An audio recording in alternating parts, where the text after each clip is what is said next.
Gracias. Bien, con los saludos cordiales a cada uno de ustedes, reiterando y habiendo escuchado todas las palabras de bienvenida y de la inauguración, en las cuales estos 5 días vamos a tener grandes aportes académicos, en las cuales cada uno de nosotros pues realmente vamos a salir muy nutridos. En esta oportunidad vamos a tener la ponencia del doctor Aldo Ocampo, con las precisiones respectivas, como por ejemplo, que son un promedio de 40 minutos. Posteriormente, las preguntas de cada uno de las personas quienes están escuchando esta ponencia, ¿verdad? Muy bien, pero antes de dar pase al doctor, quisiera dar una breve biografía.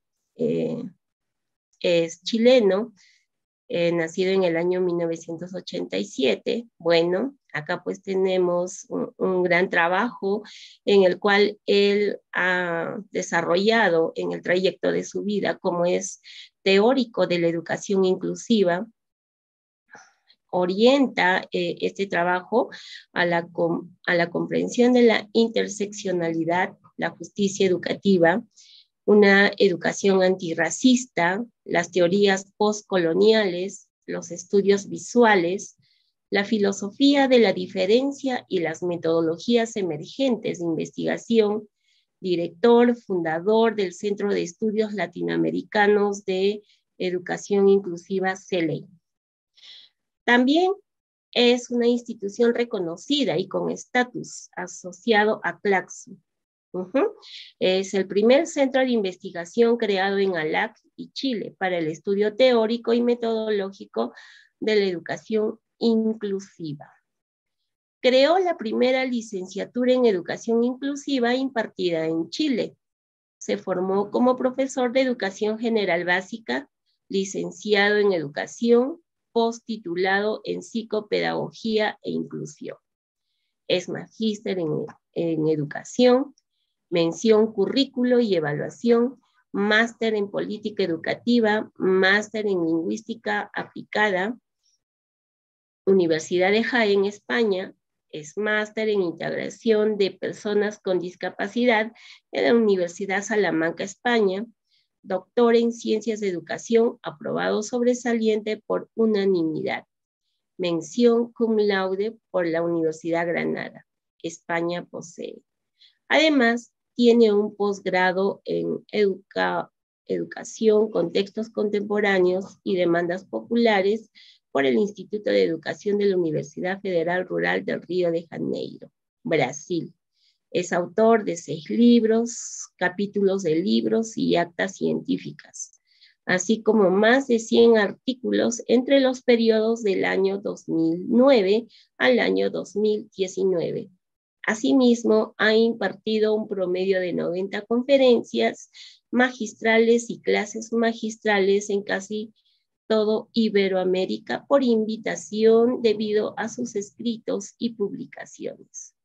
En julio de 2017 y en el año 2019 fue otorgado el reconocimiento de Ciudadano Ilustre por el distrito de Riobamba, Ecuador, por el trabajo sobre epistemología de la educación inclusiva y así también por el municipio del Tambo, ciudad de Huancayo. En el año 2018, la Red Iberoamericana de Pedagogía le otorgó el Premio Iberoamericano a la investigación por la creación de la epistemología de la educación inclusiva, entregado en Ecuador. Además, cuenta con el reconocimiento del Congreso del Perú por su aporte a la educación y a la cultura. Bajo estos criterios, vamos a recibir al doctor Aldo con esta ponencia realmente muy importante que le dejamos el pase libre. Doctor Aldo, ¿está escuchándome? Sí, aquí la te escucho muy bien. Muy bien, puede usted iniciar. Perfecto, con todo gusto yo arranco y, y bueno, voy a compartir la pantalla, tú me avisas cuando esté compartida, por favor. Sí, está compartida. Perfecto, muchísimas gracias. Bueno, un cordial saludo a todos y todas quienes están el día de hoy escuchando esta inauguración de este seminario sobre lingüística, y también agradecer a la Facultad de Educación y en particular a la carrera de Pedagogía en Lengua por esta invitación para compartir el día de hoy con todos ustedes. Si bien yo estudié una maestría de lingüística aplicada, no siento que soy un lingüista bajo ningún término, ni tampoco oriento mi actividad intelectual a esta actividad. Aquila, tú podrías apagar tu micrófono del Zoom Sí, porque sí, un momentito, se por reverbera. favor. Acá se me... A ver, lo apago yo. Ahí está, ya lo apagué. Muchas gracias. Bueno, la cosa es, como les decía, independiente que haya estudiado esa maestría de lingüística, no me hace un lingüista, ni tampoco mi actividad intelectual, investigativa o pedagógica gira en torno a eso. Más bien, producto de otro tipo de discusiones que yo trabajo, esencialmente ligado a la idea de la inclusión, la justicia educativa y todo lo relacionado con el tema de la descolonización, es que el día de hoy voy a presentar esta conferencia que se llama Descolonización de la lingüística e injusticias raciales y lingüísticas en el sur global. ¿Ya? Bueno, dicho eso, comenzamos. Mi propósito para el día de hoy tiene que ver justamente con poder interrogar esa relación raza-lenguaje establecida por la colonialidad, que para efectos de esta presentación va a ser entendida como un conector mundial, ¿no? Aquello que llamamos colonialidad va a ser un conector mundial, y vamos a examinar cómo en ese marco de producción colonial imperial el lenguaje ya va a ser inventado o va a ser producto de la imaginación colonial para justamente dominar, controlar, ¿no? Y hacerse con los territorios de lo que llamamos sur global. Y aquí yo quisiera hacer una aclaración, que aquello que en mi conferencia se llama sur global no obedece a un espacio, a un lugar geográfico, sino que más bien es el sur global, es un espacio de permanente empobrecimiento existencial, donde las desigualdades, las opresiones y en particular las formas de castración de la conciencia, de la memoria y del lenguaje tienden a agudizarse. Por eso el sur global no es un territorio geográfico, sino más bien es un espacio de profundas implicaciones geopolíticas, existenciales, culturales, eminentemente ontológicas, relacionales. Bueno, entonces esta primera parte lo que me gustaría es que pudiésemos pensar a través de lo que va a contar como ideas de lo posible para abrir la pregunta por la descolonización del lenguaje y en particular de la lingüística. Bueno, por eso mi propósito se va a inscribir en tensionar cómo la imaginación colonial, y esto que estoy mencionando aquí con mi cursor, cómo la imaginación colonial va a producir desde la lingüística explicaciones que van a devaluar, van a poner en situación de marginalidad a ciertos grupos que, como Spivak lo va a denominar, han sido construidos al margen de la historia. Esto va a ser sumamente importante porque va a documentar cómo todo lo que conocemos como América del Sur, ¿ya? Latinoamérica, África, parte del sudeste asiático, ¿no? Van a ser considerados como lugares de donde la colonización caló profundamente y tuvo impacto en la imaginación, en la conciencia, en el lenguaje. Pero quiero advertir que no todo puede ser descolonizado, ¿ya? Y que a efectos de esta presentación no me interesa entender por descolonización del lenguaje como la recuperación de las lenguas ancestrales, porque eso sería atrapar el problema en lo mismo. Si ustedes se fijan en la imagen superior de esta lámina, aparece un árbol con una serie de lenguas. Evidentemente aparece el inglés, el alemán, el francés, las lenguas romances en general, el español, el portugués. Todas esas lenguas, en el fondo, van a ser consideradas como lenguas imperiales, lenguas coloniales, ¿ya?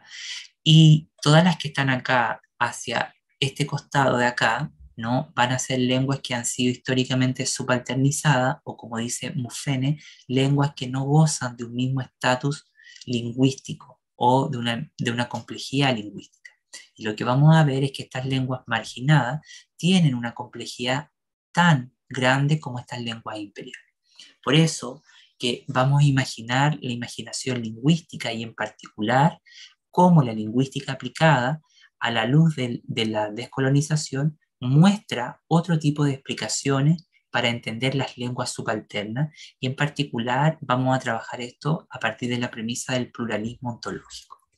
Bueno, por eso lo que me interesa a efectos de esta presentación es analizar cómo las lenguas imperiales, el español, el portugués, el alemán, el francés, el inglés, ¿no? Han articulado diversas clases de explicaciones a través de las cuales inferiorizan la naturaleza de otras lenguas, denominadas lenguajes inferiores o lenguas bastardas, que no tienen complejidades a nivel de los procesos lexicales, gramaticales, ¿no? Y a este proceso que yo estoy describiendo está atravesado por lo que De Santos Sousa denomina injusticia cognitiva, que es una injusticia epistémica, una incapacidad de los saberes desde la lingüística para poder validar o comprender el proceso de constitución de estas lenguas llamadas subalternas, y también de un proceso de injusticia ontolingüística, como yo llamo. Pero todas esas están aglutinadas bajo la premisa de Foucault y particularmente de Spivak de violencia epistémica, es decir, cómo ciertos dominios del conocimiento marginan a, y excluyen determinadas expresiones culturales e intelectuales.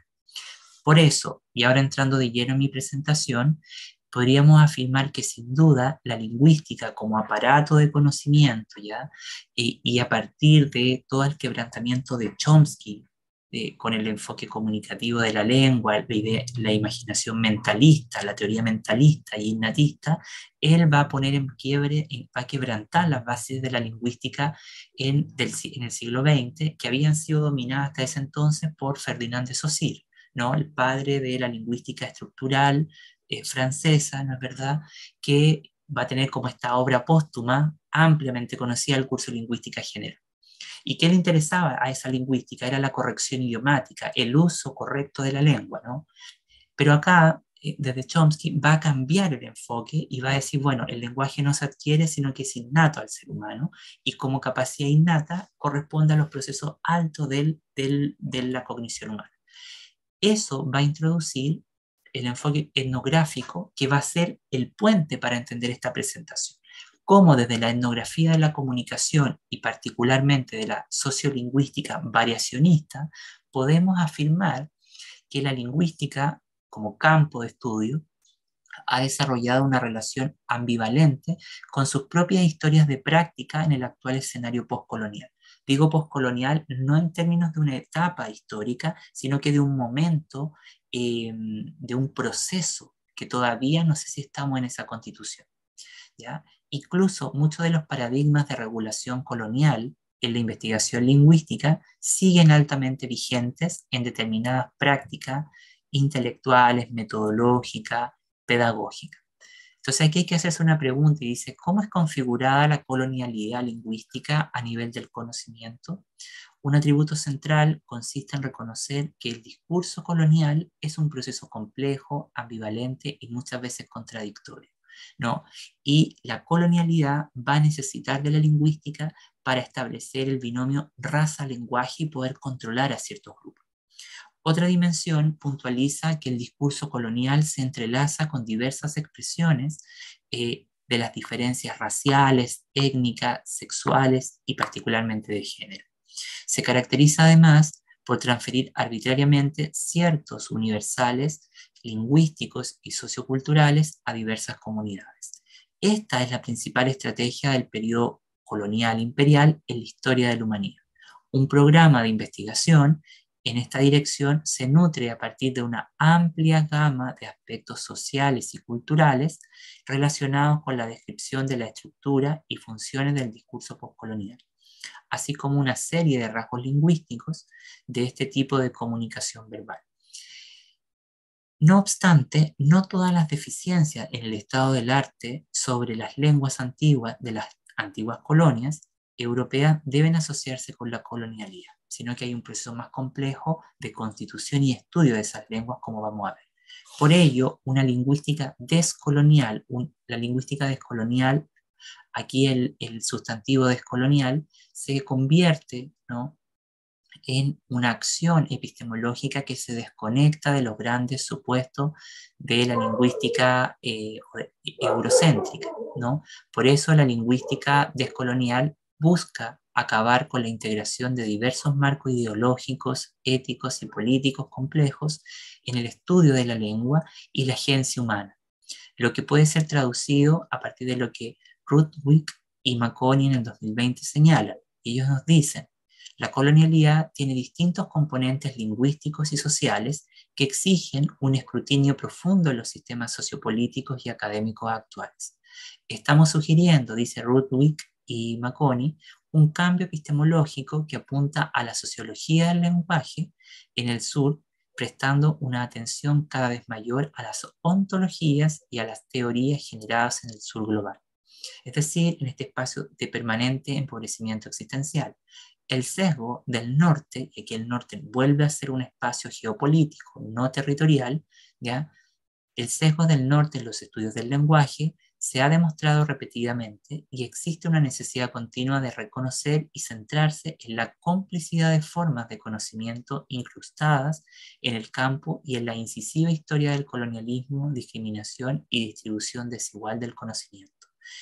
Este enredo de formas de producción del conocimiento, arraigado en la historia colonial y perpetuado en el presente, vincula la erudición académica también con el privilegio blanco y, por lo tanto, hacemos un llamado a los académicos para que trabajen hacia una redistribución de recursos para que nuevas formas de conocimiento puedan revitalizar el estudio del lenguaje y las sociedades complejas.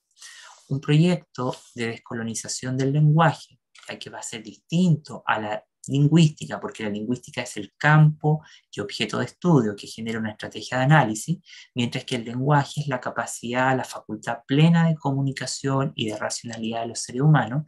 El proyecto descolonizador del lenguaje, ¿ya?, no tiene la pretensión de incurrir en la potenciación de lenguas de quienes han sido construidos al margen de la historia. Ojo, ahí la clave es la potenciación, ¿sí? Porque si seguimos en esa lógica vamos a trabajar en un régimen dual de comprensión de las lenguas. Tal decisión se convierte en una salida políticamente neutral. Cuando recurrimos a esta decisión, se sanciona o se produce una lógica que se sigue moviendo en la identificación esencializada y particularizada del otro. La simple potenciación de las lenguas indígenas lo único que promueve es el confinamiento lingüístico y cultural. A nombre de una supuesta promoción de las lenguas indígenas, se cree ingenuamente que se revalorizan sus creencias, prácticas y sobre todo su lengua. Paréntesis, el famoso proceso de la interculturalidad funcional, ¿sí?, o acrítica. Se cree de este acto que el potencial es en sí mismo el que permitiría la reproducción de las culturas indígenas. No las está negando, pero está hablando de la neutralización que se podría hacer de esto. Es decir, existe una relación esencializada entre lengua y cultura.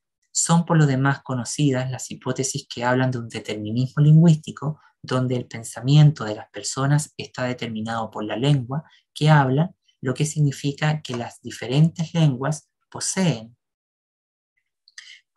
diferentes cosmovisiones. Si bien la lengua primera o la lengua materna de una persona implica un sentido de pertenencia a una comunidad o cognición, no podemos afirmar o negar completamente que esa lengua determine el desarrollo de una cosmovisión totalmente distinta o a otra comunidad de hablantes. Por esto, la interrogante sigue siendo: ¿cómo legitimar un sistema comunicativo real entre hablantes de diversas lenguas, lo que constituye una apelación contextual por la producción de marcos de justicia lingüística y racial? Un profundo proceso que se enmarca en algo más complejo, la construcción de un esquema de justicia ontológica, En esta dirección, el planteamiento de Saussure y Lima en el 2012, nos informa acerca de lo siguiente. Dice así: la especificidad de las relaciones coloniales, si bien la lengua y la palabra de los colonizados son subalternizadas, convertidas en menos que humano, en menos que expresiones lingüísticas y comunicativas plenas. La precondición para establecer un régimen colonial es la comunicación con el colonizado. Por ello, la comunicación en contextos colonizados no se da en un espacio vacío y neutro donde se pueda construir una comunidad comunicativa. Según plantea Jürgen Habermas, la comunicación en los procesos de colonización sirve para imponer mecanismos de poder que privilegian a unos frente a otros. Por esto, la negación lingüístico-existencial que plantea Saussure y Lima subyace a algo mucho más complejo que el proceso de colonización ontológica o de la existencia o de la subjetividad, como diría Mignolo, mental y existencial que conocemos. Para él, la negación habita en la naturaleza misma del lenguaje. Esta premisa emancipa y disloca el carácter determinista de este, tal como ha sido imputado por diversas escuelas de pensamiento occidentalocéntrica o europista. A lo que el investigador boliviano agrega que la negación lingüística neutraliza la capacidad de cosentir y la empatía entre semejantes. Nos encontramos en presencia entonces de un peculiar mecanismo de incompletud de la gente de la lengua. Es algo que se construye y se legitima mediante la negación. La lingüística colonial, que es la que más conocemos, la que más estudiamos, trabaja en contra del legado proporcionado por la edificación metafísica occidental, puntualmente de los múltiples sesgos imputados por la práctica lingüística hegemónica o mayormente conocida, proporcionada por el norte global. Esta empresa, en términos analítico-metodológicos, se inscribe en lo que Mignolo denomina pensamiento fronterizo, algo que está más allá de la intelectualidad cotidiana y habitual. Es una espacialidad que se alimenta sus intereses y comprensiones desde y en la periferia de los engranajes del modelo capitalista, secular, patriarcal de la lingüística. Es un proceso intelectual y un movimiento crítico que, según Santos Sousa, tiene como objetivo acabar contra el imperio cognitivo occidental o la razón que todo lo conoce en Occidente, o como lo diría Jacques Derrida de la filosofía, en particular con la deconstrucción, la edificación metafísica occidental o el edificio de conocimiento que genera la lingüística. En esta misma línea, el investigador congolés y académico de la Universidad de Chicago, Saliko Mufene, señala que uno de los principales propósitos de la lingüística decolonial consiste en reducir el sesgo y la hegemonía occidental en la forma en que los idiomas del mundo del sur y sus comportamientos sociolingüísticos de sus hablantes y escritores son analizados. Y ahí tenemos un problema metodológico, es decir, cómo se entienden esos problemas de investigación. Tal operación acontece por vía de lo que Mignolo llama desobediencia epistémica, es decir, distanciarnos, criticar la razón lingüística mayormente conocida para poder reconocer o volver a comprender los problemas de estos grupos. La etiqueta descolonial ya nos invita a examinar cuidadosamente qué sistemas de razonamiento sancionados como parte de la lingüística colonial y su relación con determinados sistemas lingüísticos se tornan inadecuados o poco válidos o metodológicamente poco legítimos o adecuados para entender las ingenierías lingüísticas, lexicales, gramaticales, los marcadores discursivos y las formas escriturales o no escriturales que ciertas lenguas convertidas en lenguas subalternas o lenguas bastardas, producto del proceso colonial, podrían entenderse. Por eso, el sur global va a ser entendido desde mi posición teórica y como yo lo investigo, ¿no?, desde una mirada en la que se amalgaman múltiples procesos de castración mental y existencial. Y usted recordar esa premisa clásica de la lingüística general, que la lengua es una forma en cómo pensamos, ¿no? Entonces no castramos solamente el acto comunicativo, sino una modalidad de pensamiento. Se trata entonces de hacer visible un corpus de supuestos erróneos que la lingüística convencional ha legitimado, independientemente de dónde y por quién se practique esa lingüística. Uno de los fracasos cognitivos o errores en la comprensión de estas lenguas más evidentes consiste en asumir que el argumento que muchas lenguas, mal llamadas subalternizadas, poseen gramáticas inferiores o simples y prácticas lingüísticas inadecuadas o poco suficientes o poco sofisticadas, preferentemente por el tipo de conocimiento sociocultural que poseen o por la geopolítica que los incluye. Y aquí me parece importante detenernos en pensar o hacernos la pregunta, no solamente desde las variables diafásicas, diastráticas, ¿no?, que van a ser las más convencionales, o los presupuestos de la sociolingüística, variacionista particularmente, sino que pensar cuál es el material de comprensión de ciertos hablantes, qué define a esos hablantes como hablantes plenos, hablantes de plena comunicación, o lenguas que tienen que ser revitalizadas o no. Nos encontramos entonces en presencia de un aparato de excepcionalismo ontológico que opera en la intimidad de la lingüística aplicada, produciendo diversas formas de violencia epistémica o castración de saber. La lingüística decolonial trabaja para desestigmatizar la lengua. Sin duda esto no indexa un quehacer directamente colonial. Ahí está el profesor Salikoku Mufene. Para aquellos que no conocen su obra, yo la recomiendo, ¿ya? Sobre todo en los cursos de sociolingüística es importante leer más de algún artículo de él, sobre todo de ecologías lingüísticas, de lenguaje complejo y de descolonización del lenguaje. Trata entonces de aprender cómo son configurados los sistemas de coexistencias comunicativas, que eso es lo que define la interacción sociolingüística. En efecto, los sociolingüistas variacionistas no se han emancipado del supuesto sausseriano que los miembros de una comunidad de lengua habla, ¿ya?, o ahora una comunidad de práctica, se comunican entre sí porque comparten una gramática.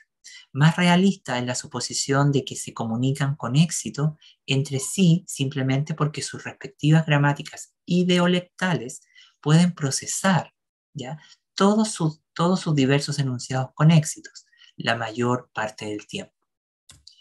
Por esto, en esta misma dirección, el pensamiento de Mufene sobre lingüística decolonial sugiere reconocer al menos dos nudos críticos. El primero de ellos entiende que la variación en las prácticas de escritura es en gran medida una consecuencia de un legado colonial en el que la alfabetización y particularmente la adquisición y enseñanza de las lenguas se adquiere en el idioma oficial en la mayoría de los países del sur global. Y en el segundo, se asume que la descolonización de la lingüística sugiere socavar el excepcionalismo criollo, aunque no debemos negar las diferencias entre sociedades y comunidades lingüísticas. ¿Qué implica descolonizar entonces las prácticas comunicativas, ¿no?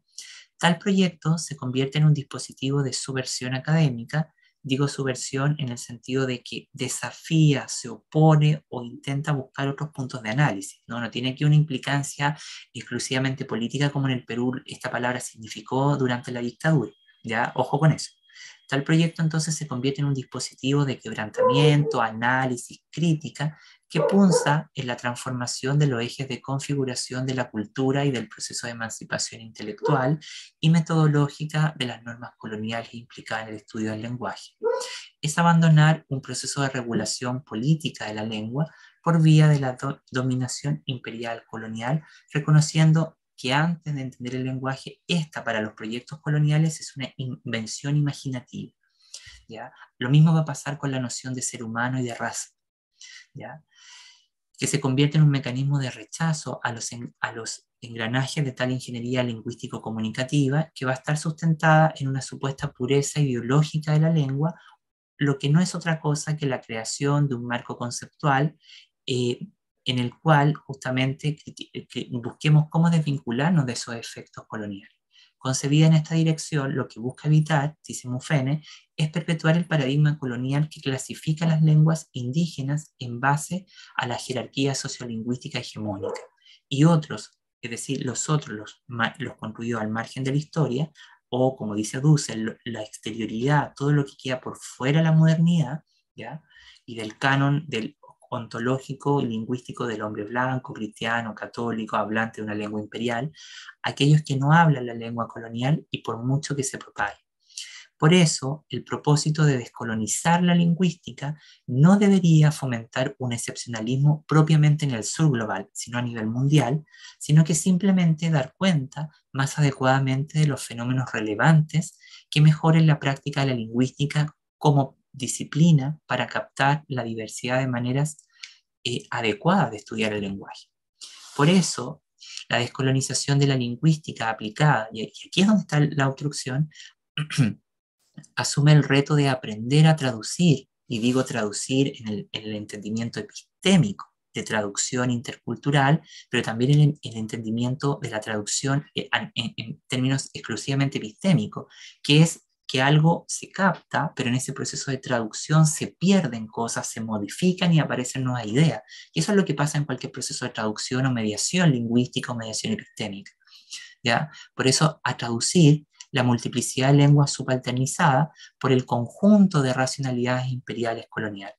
Antes de avanzar en el desarrollo de las ideas, observo necesario efectuar una advertencia en orden analítico-metodológico. Esta es la traducción, la empleo a efectos de esta presentación en términos de un procedimiento que acontece por vía de la hermenéutica diatópica, lo que Santos Sousa va a denominar en su llamada Epistemologías del Sur, cómo dos campos completamente alejados pueden establecer análisis en un plano de igualdad, ¿ya? Y eso es interesante para nosotros que vivimos en este lado del mundo, que somos lo más sincrético del mundo, y nos permite justamente encontrar puntos de aliación, de encuentro, y dejar de establecer esta distancia en que un saber está por sobre otro, ¿no?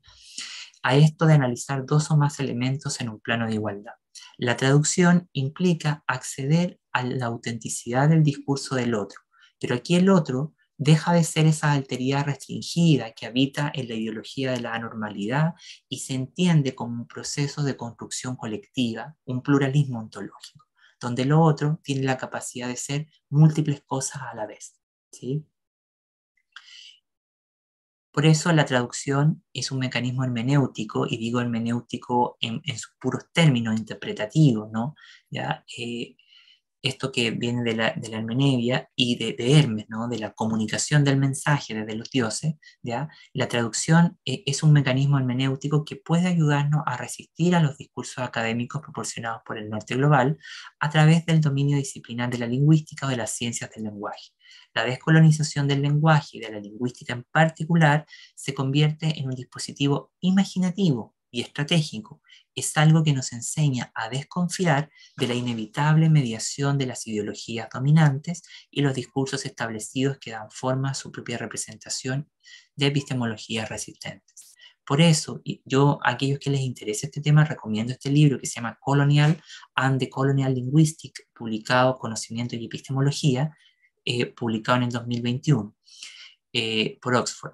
La lingüística decolonial como proyecto de conocimiento en resistencia, y digo proyecto de conocimiento o teoría, que ese es el sinónimo, en resistencia, es porque justamente va a evitar superar todas esas complicidades con las desigualdades, con las marginaciones. Nos informa que sus retos se movilizan en torno a la desvinculación del paradigma hegemónico de la lengua, que no implica sustantivamente regresar a la pureza lingüístico-comunicativa de la antigüedad, más bien es aprender a emplear lo que Sousa denomina la contradicción habilitante, esto es, interiorizar el lenguaje del colonizador y sus epistemologías para desde su interior poder resistir. O como Spivak, esta gran teórica postcolonialista, autora de ese ensayo polémico publicado en 1988, titulado Si el subalterno puede hablar, justamente a este proceso ella le llama sabotaje afirmativo, es decir, estando dentro del sistema, estando dentro de aquello que no nos gusta, podemos justamente perforar y cambiar las cosas. Tal proceso en el pensamiento de Spivak se denomina sabotaje afirmativo. Ambos procesos parten de la necesidad de reconocer los límites del pensamiento, ojo con esto, o la acción en un periodo o en un contexto dado que se niega a verlos a distancia o con reverencia, como es el propio del pensamiento y de la acción conformista, que es lo clásico del colonialismo y en particular va a operar todo esto que he dicho en proximidad a la traducción intercultural, particularmente de Fournet Betancourt. Por eso, y para cerrar esta primera parte, este posicionamiento que está basado por fuera de los centros de poder, de la intelectualidad, ¿no es verdad?, de la ortodoxia, de la academia, facilita las agendas de transformación. Tal compromiso epistemológico implica la traducción intercultural, o el pensamiento fronterizo que va a hablar Ansaldúa, que va a ser quien va a acuñar, Cativi, Mignolo, Walsh. No se trata de encontrar similitudes y equivalencias entre paradigmas en conflicto, que eso es lo habitual que hacemos en epistemología, sino de generar diversas posibilidades entre discursos disponibles sobre alternativas pluriversales, ¿no? Y que esa es una premisa del zapatismo que dice, bueno, construimos un mundo en el que quepan muchos otros mundos, ¿no? Reconectarse entonces con nuevos significados y posibilidades es un proceso imaginativo pero arriesgado, ya que ninguna alternativa será perfecta. La reconexión es vulnerable a la apropiación y a la constatación de lo que exigirá cambiar constantemente el posicionamiento y las configuraciones de los discursos descolonizadores. Bueno, ahora vamos a ver algunas tensiones claves sobre descolonización del lenguaje. Entonces aquí, y de la lingüística. Aquí hay una pregunta inicial que es clave para entender esta parte. ¿Por qué interesarnos en el lenguaje como un diseño ontológico? Hay un autor que se llama Arturo Escobar, ¿ya? Y que él va a ser profesor de la Universidad Carolina, un antropólogo de origen colombiano, ¿ya? Y que él va a hablar de las ontologías relacionales. ¿Qué es la ontología? Es la premisa filosófica básica, es la comprensión de la realidad y del hombre. Es decir, cómo entendemos, interpretamos y asumimos la idea de hombre, de mujer, de humanidad. Entonces él dice que en clave del pluralismo ontológico, lo correcto acá es hablar de una ontología relacional, que es lo que Rossi Braidotti desde el feminismo europeo ya va a llamar la condición pluriindividual del ser humano, las múltiples maneras de existir. Entonces, si nosotros entendemos, la escuela es un diseño ontológico, la alfabetización es un diseño ontológico, el lenguaje es un diseño ontológico, una forma que determina una manera de vivir y de practicar la existencia. Entonces, podríamos decir, producto de la modernidad, que la modernidad va a ser este periodo histórico, este periodo, este encuadre cultural, como lo diría Canguilhem, en el que se va a caracterizar por dos cosas. Primero, por ser un espacio de homogenización permanente y un espacio biopolítico. Pero a efectos de lo que nos interesa en esta conversación, va a constituirse como un espacio de castración de la existencia de múltiples grupos y los va a ubicar en los márgenes de la comprensión del pensamiento, del conocimiento y de la existencia. Todo aquello que no coincida con el humanismo clásico, con la idea del hombre blanco, católico, cristiano, hablante de una lengua imperial, va a ser relegado a los márgenes de la historia. Y ahí estamos nosotros como latinoamericanos, a pesar de que hablemos el español, que es una de las lenguas imperiales, ¿no? Producto de la modernidad como diseño ontológico, tiene por función castrar y cosificar al individuo sin lograr que tenga vínculos con su territorio. Asume que muchos sujetos se encuentran desarraigados de su propia naturaleza. Hace que los procesos pedagógicos y culturales funcionen sin relación con el mundo de los entes.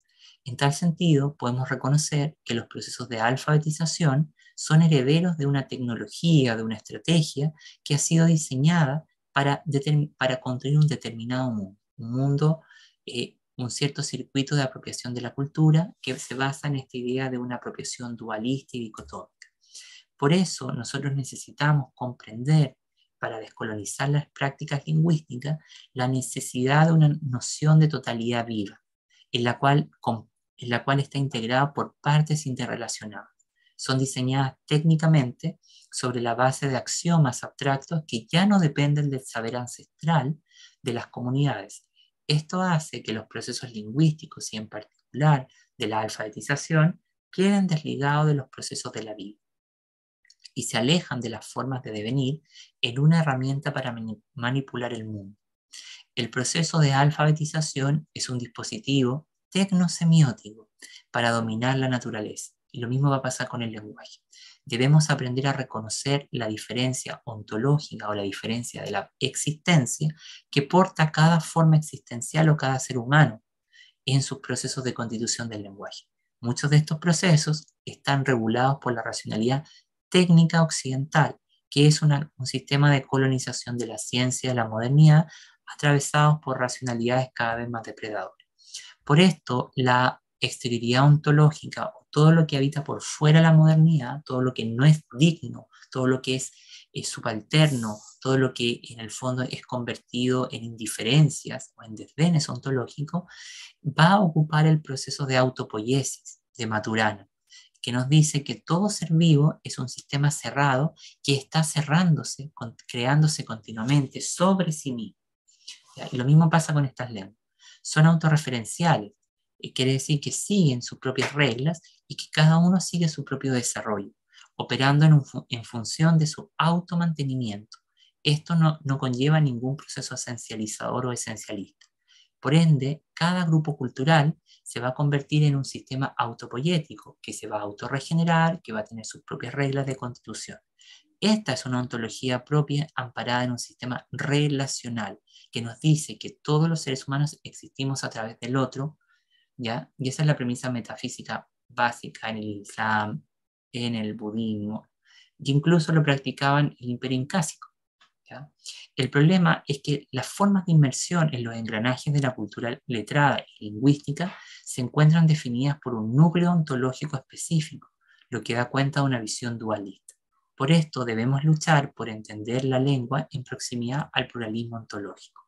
La tarea es ver cómo podemos construir un mundo compartido para evitar que cada observador quede encapsulado. Es necesario entonces entender las configuraciones ontológicas previas de cada sistema. Entonces aquí hay que una pregunta de análisis que tendríamos que hacer. ¿Qué tipo de diseño produce el lenguaje y la alfabetización en su versión tradicional o mainstream más conocida, ¿no? o proporcionada por la corriente principal? No existe una realidad común, sino que una pluralidad de realidades construidas y entrelazadas en su existencia. Es la pregunta por una ontología no occidental, algo que nos conduce a una nueva era ecozoica, un proceso de transición civilizatoria. Y ese es el momento que vivimos hoy día. Por eso que los marcos de conocimiento no logran responder a las preguntas claves que la gente se hace, ¿no? O lo que vive el ser humano. Este término ecozoico fue acuñado por el historiador cultural Thomas Berry en 1992 y él lo ocupó para referirse al periodo que arrancaría cuando la civilización tome conciencia del problema ecológico y su relación con la lengua, ¿ya? Y las prácticas culturales, y viva una relación de mejora mutua con la tierra y las demás formas de vida. Y ahí entiende que una de esas formas de vida es la lengua y el lenguaje. Aprender a conocer las características ontológicas y antropológicas que tenemos es aprender justamente a superar la modernidad. Por eso descolonizar el lenguaje es poder cambiar la economía política de la verdad equivalente a modificar la realidad misma y sus prácticas de hacer y conocer. Es la tarea de modificar el orden del discurso en términos Foucaultianos. Es parte de la política y la política de la teoría de transformación de la praxis, del hacer cotidiano. Se organiza en torno a ciertas convenciones lingüísticas y está relacionado con ciertas reglas que acontecen en prácticas históricas específicas. Por ello, es necesario intervenir sobre las reglas que las preceden, es decir, las reglas que marcan el juego de comprensión de los fenómenos lingüísticos, ¿sí? O las reglas de uso o de comprensión, como diría Wittgenstein, sobre determinados fenómenos. ¿Cuáles son las reglas de uso o las reglas de comprensión que ocupamos los lingüistas para entender determinados fenómenos? Hay una relación entonces que deberíamos ver, que es una relación tripartita entre literacidad, lenguaje y territorialidad. Eso está escindido, no está escindido, está interconectado. Una de las primeras tareas entonces de esta epistemología es develar el código o el material de comprensión de esas formaciones lingüísticas, cómo se definen en sus propios términos. La descolonización implica entonces encontrar una lógica diferente y un contenido diferente de análisis, y por ende una metodología diferente, que se va a resistir a las ataduras normativas de los métodos. Implica superar el determinismo epistemológico. Por descolonización del lenguaje es también asumir el problema de la epistemologización de la política.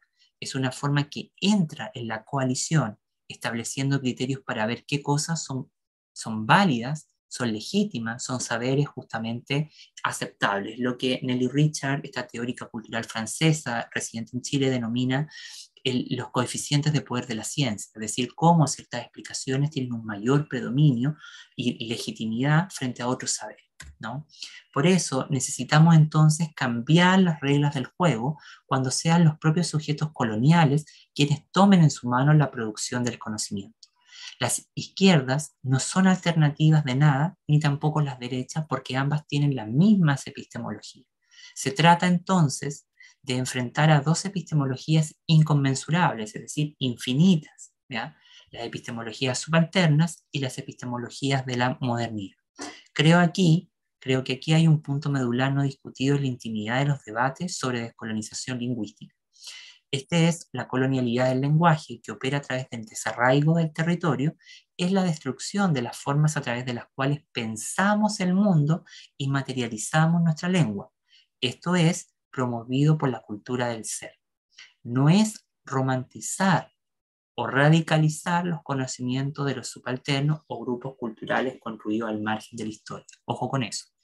La escritura en Jacques Derrida, este filósofo argelino-francés, que se va a volver mundialmente conocido a partir de la traducción que Spivak va a hacer del francés al inglés de gramatología, y que es el autor del concepto de deconstrucción, que hoy día se ocupa casi como un concepto pop en la estructura académica, en los medios masivos y por ciertos grupos activistas, pero la deconstrucción tiene un poder muy importante, porque la deconstrucción implica superar los prejuicios, que los prejuicios en la deconstrucción son reduccionismo, que es la filosofía, que el conocimiento hace de sus fenómenos.